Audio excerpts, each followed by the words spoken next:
నాలుగు పరక పరశువంతో కూడి ఒక పరక మేలు పర్వతమై, ఒక పరక కళతో కూడి బంగారం లాంటి లోహాలై, ఒక పరక కాలంతో కూడి మందరాదులైంది, చిన్న చిన్న పర్వతాలైంది, ఒక పరక చిత్తో కూడి ఇనుము లోహాలంటి ప్రకాశం లేని లోహాలైంది, ఒక పరక తమస్సుతో కూడి పూర్తి అజ్ఞాన సంబంధమైన స్థూలదేహం జడాలు వచ్చినాయి. ఇటువంటి జడలన్నీ వచ్చినాయి. కనుక ఇక్కడ అన్నీ వచ్చినాయంటే వీటి నుంచి రాలా. బ్రహ్మాండం యొక్క పంచీకరణ మనం ఏదైతే నేర్చుకున్నామో వాటికి అవ్యక్తంగా బీజ రూపంలో వాటి తత్వాలు ఈ క్రియ రూపంలో ఈ మాదిరిగా కనబడటానికి ఉన్న బీజాన్ని చెప్తున్నాం. కానీ ఇక్కడ నేను ఎంతసేపు మీకు వ్యవహారం చెబుతున్నా కూడా వ్యవహారానికి ఆధారమైనటువంటి బీజం అది ఈ మూలా ప్రకృతిలో దాక్కొని ఉంది, ఈ నాలుగింట్లో దాక్కొని ఉంది. పరబ్రహ్మ అధిష్టానంగా ఉన్నాడు. క్రియలేమో ఇవి చేస్తున్నాయి, వీటికి ఇవే చేస్తున్నాయి, వీటికి ఇవే తోచాయి. వాటికి అవి చేయాలంటే సత్తా లేదు. పరబ్రహ్మ అధిష్టానంగా సత్తా స్వీకరిస్తున్నాయి, ఇవి చేస్తున్నాయి. ఇవి చేయగలవా అంటే ఈ సత్తాతో చేయలేవు. ఇది లేకపోతే ఇవి చేయలేవు. చేయటం ఎలా చేస్తున్నాయంటే వాటికి ధర్మాలు ఉన్నాయి. ఆ ధర్మాల ప్రకారం ఇవి చేస్తున్నాయి. ఎక్కడ? ఇక్కడ బ్రహ్మాండంలో. ఆ బ్రహ్మాండంలో చేయడానికి మూలంగా తత్వరూపేణ తన్మాత్ర కంటే కూడా ఇంకా సూక్ష్మంగా ఉండేటువంటివన్నీ ఇక్కడ ఈశ్వరుడు ఉన్నారు. ఇటువంటి ఈశ్వరుడు ఈ 24 ప్లస్ పరబ్రహ్మ కలిపి 25 తత్వాలతో ఉన్నారు. ఈ పరబ్రహ్మ అధిష్టానము మిగతా 24 అధిష్టానం కంటే వేరేనది. ఈ అధిష్టానం యొక్క ఉనికి వల్ల, అతని యొక్క సత్తా వల్ల మిగతా 24 తత్వాలు ఈ పరమేశ్వరుడి దగ్గర నుంచి మాయాశక్తితో బ్రహ్మానికి దిగి వచ్చేటట్టుగా చేసినాయి. మాయ చేత ఈ పరబ్రహ్మ కదిలించేసరికి తన పక్కనే ఉన్నటువంటి 24 తత్వాలతో ఉన్నటువంటి మూలాపడితో సంయోజనం చెందాడు. సంయోజనం చెందంగానే మాయాశక్తి బ్రహ్మగా ఆత్మగా మారాడు. ఆత్మగా మారిన దగ్గర నుంచి ఇక్కడ ఉన్నటువంటి చిత్తే ఇక్కడ ప్రకాశంగా వచ్చింది, ఇక్కడ ఉన్నటువంటి తమస్సే ఇక్కడ తన్మాత్రలుగా వచ్చింది, ఇక్కడ ఉన్నటువంటి శివుడు విష్ణువు బ్రహ్మ ఇవన్నీ కూడా ఈ ప్రకాశ లక్షణాలతో మొత్తం బ్రహ్మాండంలో దేనివల్ల ఏది జరగాలో జరుగుతుంది. ఒకసారి కనుక మీరు చూస్తే చిత్తు అన్నీ గంగా ఉన్నాయి, కాలము అన్ని దావాగిరి, సూర్యాగిరి, పడబాగిరి, ఆవాగిరి అగ్ని జరగాలి.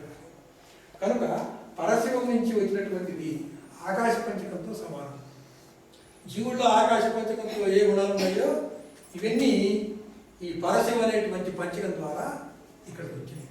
జీవుల్లో కానీ ఈశ్వరుల్లో కానీ ఈ వాయు పంచకంలో ఏవైతే ఉన్నాయో వాటి మూలము ఈ కళ సంబంధించిన జీవుల్లో అగ్నితత్వంగా ఆకలి తప్పులు వగైరాలన్నీ ఏవైతే ఉన్నాయో ఇక్కడ ఈ కాలం నుంచి కాల పంచకం నుంచి దావాగ్ని, సూర్యాగ్ని, బడబాగ్ని ఇక్కడ కూడా జఠరాగ్ని అంటే జీవుల్లో పొట్టలో ఉన్నది జఠరాగ్ని మీరు అనుకుంటున్నారు.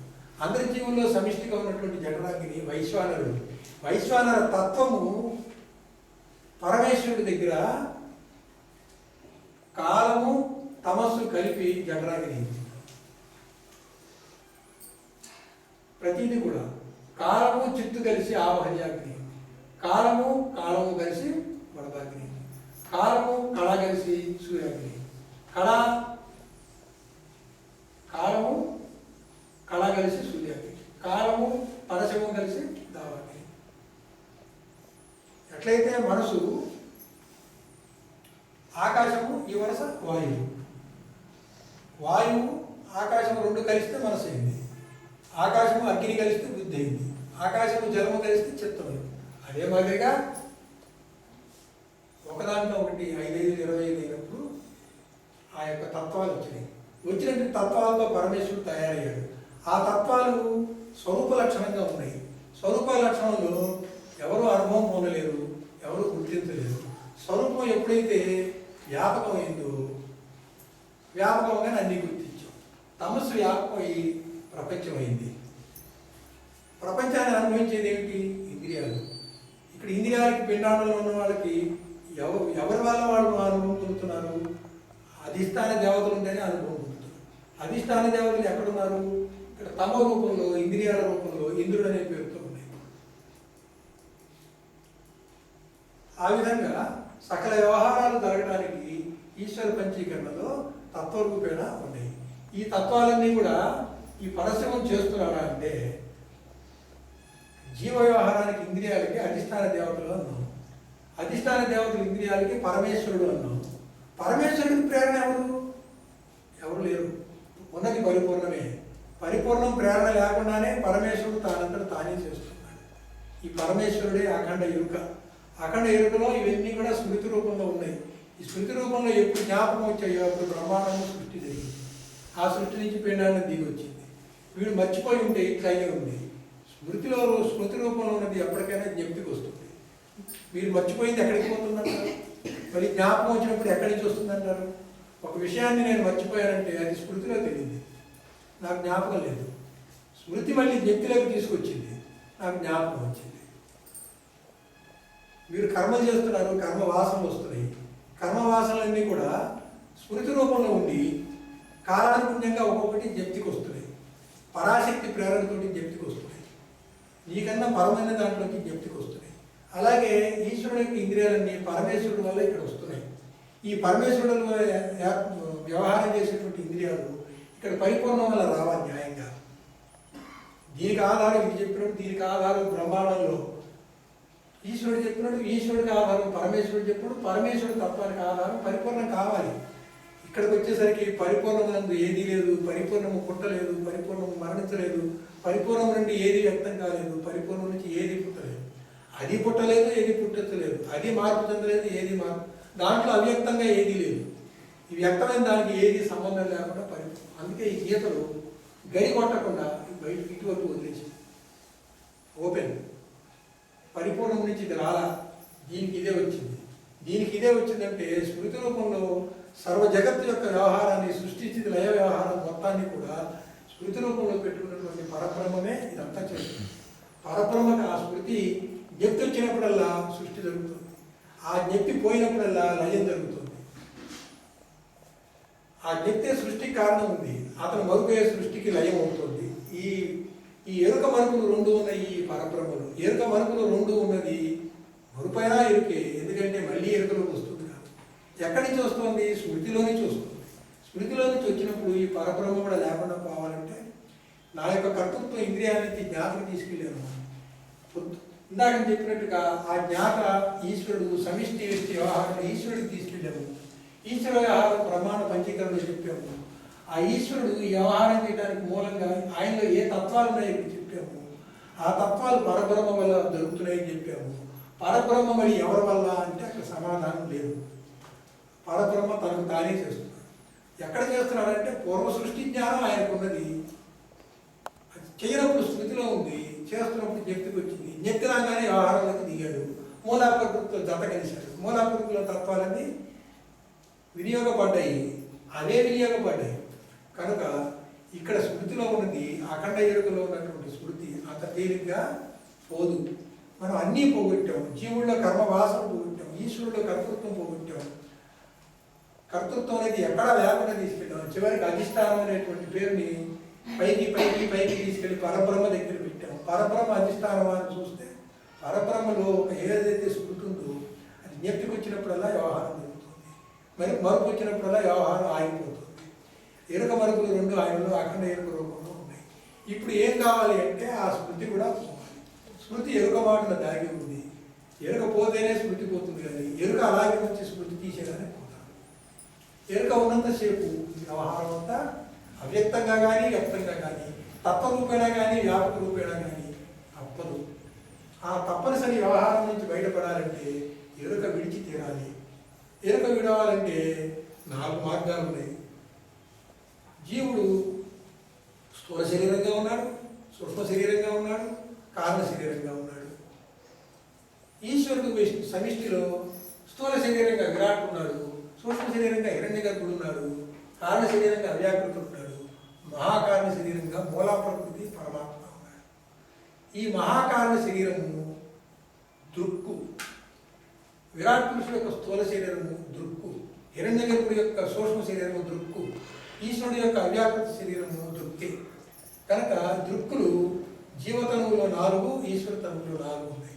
మన జీవభావంపై ఈశ్వరుడు అయ్యాం కాబట్టి ఈశ్వరుడు యొక్క కార్యక్రమం నుంచి విడుదల పొందితే కానీ నిజమైన జన్మరాహిత్యం మనకి రాదు. నిజమైన జన్మరాహిత్యం రావాలంటే విరాట్ పురుషుడిగా నువ్వు ఉండకూడదు.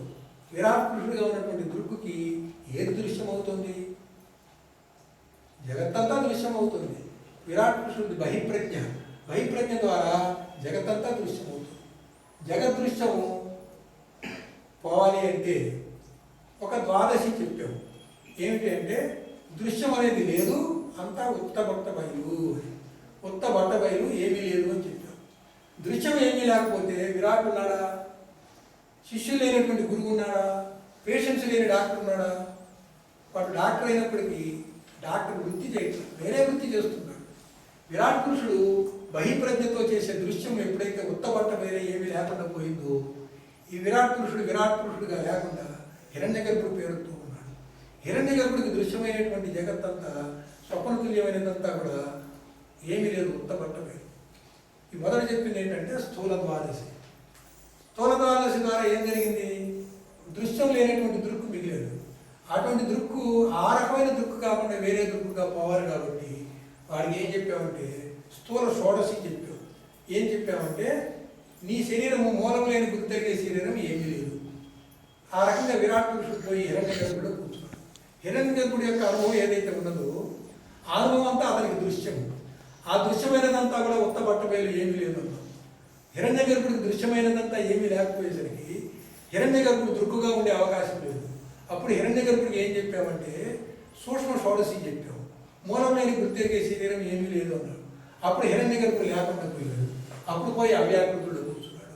అవ్యాకృతుల్లో వాసనామయంగా ఉంది. వాసనలు ఎప్పుడైనా సరే కార్యరూపంలోకి వస్తాయి. కనుక ఆ వాసనలన్నీ అవ్యాకృతుడికి దృశ్యాలు. ఆ దృశ్యం లేకుండా చేయాలంటే కారణ ద్వాదశి చెప్పి అంతా ఉత్తబట్ట వేరే ఏమీ లేదని చెప్తాం. అవ్యాకృతుడికి వాసన లేకపోయేసరికి అవ్యాకృతుడు దృక్కుగా ఉండకుండా పోయినాడు. అందుకని వాడు పూర్తిగా ఉండకుండా పోవాలంటే మూలం లేని గుర్తెరిగే శరీరం ఏమీ లేదని అవ్యాకృతుడికి కారణ షోడశి చెప్పాం.